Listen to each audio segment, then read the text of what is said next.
All right. The Celtics played I feel like they play these Saturday night games all that often. Maybe I'm crazy. It seemed weird. Maybe it's because last night they played on a Friday night and then a back to back Friday night, Saturday night seems weird. But they had a huge emotional win against the Lakers last night where they ended up blowing out the Lakers, even though LeBron James came back and the crowd was juiced. And we talked a lot about this last night how it was could potentially an inflection point in the season for the Celtics, and that it was certainly their best win of the year, and they can really try to build off of it. And then tonight, you had a game. It's not necessarily a trap game because the Thunder are terrible, but it's going from a team that you're taking really seriously with LeBron and Anthony Davis, a year removed from a title. Um, and then you're playing the Thunder, who have virtually no household names and, are all young and not very good. So, a big change in terms of how you view each opponent. So sometimes those massive swings are difficult in terms of getting up to play each opponent and not playing down to them. And you saw a little bit of that from the Celtics tonight. Both they were able to keep some of their groove from the other night against the Lakers at times, especially offensively. And Jason Tatum, Dennis Schroder specifically, seemed like they just carried right over from their performances last night. And then you saw the game sort of get a little scary close towards the end of it and get away from them. So you saw sort of the good and the bad version of the Celtics tonight. If they were playing a better team, more experienced team, perhaps they lose this game. But again, the Thunder are very young and still figuring things out, and the Celtics did enough to be able to hold the Thunder at far enough of an arm's length away to make the comeback too far out of reach for Oklahoma City. Again, probably a better team, more experienced team, maybe comes back and beats the Celtics, in which case we're having a very different conversation. But because of who it was, the Celtics were able to hang on. And, credit to the Thunder, I will say, for a team that has, again, a lot of really, really young guys. I believe they're the youngest team in the league by far. Them are the Rockets. And not a whole lot to play for. The fact that they've won 6 games this season already, and the fact that they've come back a bunch of times from double digit numbers and they play hard to the end. I mean, that's good coaching. That's good chemistry they're building there. That's a good good sort of organizational mantra, whatever they're doing there. That is allowing this team to be competitive despite the fact that they're completely tore everything down and are starting from scratch. So if I'm a Thunder fan, I have a good amount of things to be looking forward to and happy about. They're not going to do a ton of winning this season, but the fact that they're playing hard and trying is a lot more than can be said about the Celtics' next opponent, which is on Monday, the Rockets, who have won 1 game and are in the same situation as Oklahoma City, complete tear down and rebuild. But you see the difference between the two teams in that Oklahoma City's kind of working their asses off to stay alive and win some games, some tight games probably that they shouldn't. I know they took 2 games from the Lakers earlier this year, and the Rockets obviously are not. But let's get into the box score because it's Saturday night, and I'm sure not a ton of people are paying even that much attention to this game. Celtics starters tonight were the same as last night. Grant Williams, Jason Tatum, Al Horford, Marcus Smart, Dennis Schroder. No Rob Williams, no Jaylen Brown, both still injured.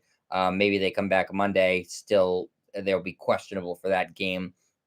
Grant Williams played a lot better tonight than he did last night. Obviously, the matchups were more favorable for Grant, but definitely a good game for him. 35 minutes, 5 of 9 from the floor, 4 of 6 from 3, 8 rebounds, an assist, a steal, 2 blocks, and 14 points. Really good production for Grant Williams. You can't count on that every night, certainly, but he delivered tonight. Jason Tatum picked up right where he left off last night, was excellent tonight. A best player on the floor, without a doubt. 34 minutes for Tatum, 11 of 22 from the floor, 6 of 12 from 3, which is really encouraging to see him shoot 50% from the 3-point line. 5 of 7 from free throw line, 8 rebounds, 5 assists, a block, and 33 points for Tatum, who again was really terrific tonight.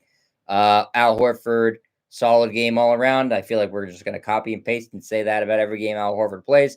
30 minutes, 4 of 9 from the floor, 1 of 3 from 3. He hit his only free throw. 11 rebounds, 7 assists, and a block and 10 points for Big Al. Marcus Smart, so-so game, played solid defense. Didn't shoot that much tonight. 2 of 6 from the floor in 35 minutes. 1 of 2 from three. Hit both his free throws. Only one rebound for Marcus, but he did have 8 assists, 2 steals, and a block to go with 7 points. And Dennis Schroder helped pick up the rest of the scoring slack for the Celtics tonight. 36 minutes for Schroder, 13 of 22 from the floor, 3 of 7 from three, 4 rebounds, 6 assists, and 29 points for the German guard. And the Celtics win 111-105. A weird game again where only one guy scores.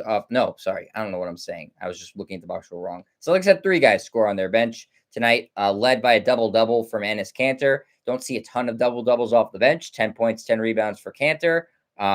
Hit all 4 of his free throws in 17 minutes. So Kanter having to play more minutes with Rob Williams out is doing a good job. Last night, the statistics weren't there, but he was playing better than expected defense and setting good screens to help Tatum out. You saw some of that tonight too. And he had the double-double tonight as well. Josh Richardson, who was a big part of the Celtics staying alive in that first quarter. We talked about that the other night. He has 6 points off the bench in 26 minutes, 2 of 6 from the floor. He also has 4 rebounds and an assist. And Romeo Langford plays 8 minutes and gets 2 points. Nobody else scores on the bench, though they did empty out the bench at garbage time at the end. Even though the Thunder made it a little scary, the only person who didn't play in this game was Jabari Parker.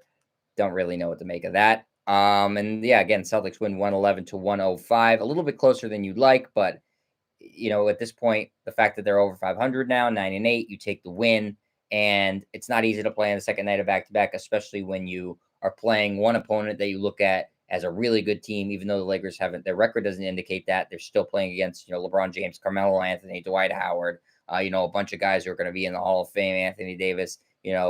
That's a team that you get up for, and you want to put on your best performance against. And the Thunder, I'm sure some of the guys in the Celtics don't even know who's on the Thunder. And so the fact that they were able to hang on and win is a good thing. I don't think anything has been rectified, but now they're on a little 2-game win streak. It should improve to a 3-game win streak because, like I said, again, their next opponent is the Houston Rockets, who've won 1 game this year. So, I mean, losing to them would be a horrific setback, and that's putting it nicely. So the Celtics beat them earlier this year in Houston. They should have no problem taking care of them in Boston on Monday. I'm going to be doing that game on Colorcast, by the way. I'll remind everybody on social media to check me out there. The more people that watch, the better it is for me, and the more I'll be able to do that stuff and make some money doing it too, which would be nice. So I'll remind everybody then. But it's important for the Celtics to bank that game against Houston because it doesn't get easy thereon after. They play the Nets after that, and then they go on a road trip for a little bit where they'll have 1, 2, 3, 4, 5, 6, 7 of their next 8 games after that Brooklyn game will be on the road. So bank the wins when you can get them. And tonight was one of those games where you needed to make sure you won the game. Monday will be the same thing. Make sure you get that win in the bank. Go get on a 3-game win streak and see what happens from there. Jason Tatum's playing a lot better. He seems to have figured things out, knock on wood. And hopefully they get Jaylen Brown and Robert Williams back for this harder stretch of the schedule. And we'll see what they look like, and we can judge them going from there. But for now, a nice 2-game win streak. And the fact that Jason Tatum is seeming like he's found his groove back is all important for this team. So Celtics again win, final score 111-105. Thank you, everybody, for watching. Thanks for listening, whether you're watching now or later, whenever. Appreciate it. Leonard in the chat. My man Leonard always here supporting. Look, a winning record. Forgot what that looks like. Yeah, somehow 9-8. Winning record despite all the bad things that have happened to them this year. And you also said Schroder fumbled his bag, but he's been a steal for the Celtics so far. Without a doubt, Schroder has been great, especially when Jaylen Brown has left the lineup because the injury. Schroder's really picked up the slack scoring-wise. I don't know where the Celtics would be without him. He's not going to be back next year because he's going to earn more money, but he's been really good for the Celtics this year, no doubt. He's really, really been a tremendous scoring asset that I didn't know he was capable of. Still think he turns the ball over a little too much. Maybe falls in love with the 3 sometimes too much, but he can get to the basket. He can score. He's creative. I think he's been a really good addition to the team. So again, thanks everybody for watching, and I'll talk to you later. See ya.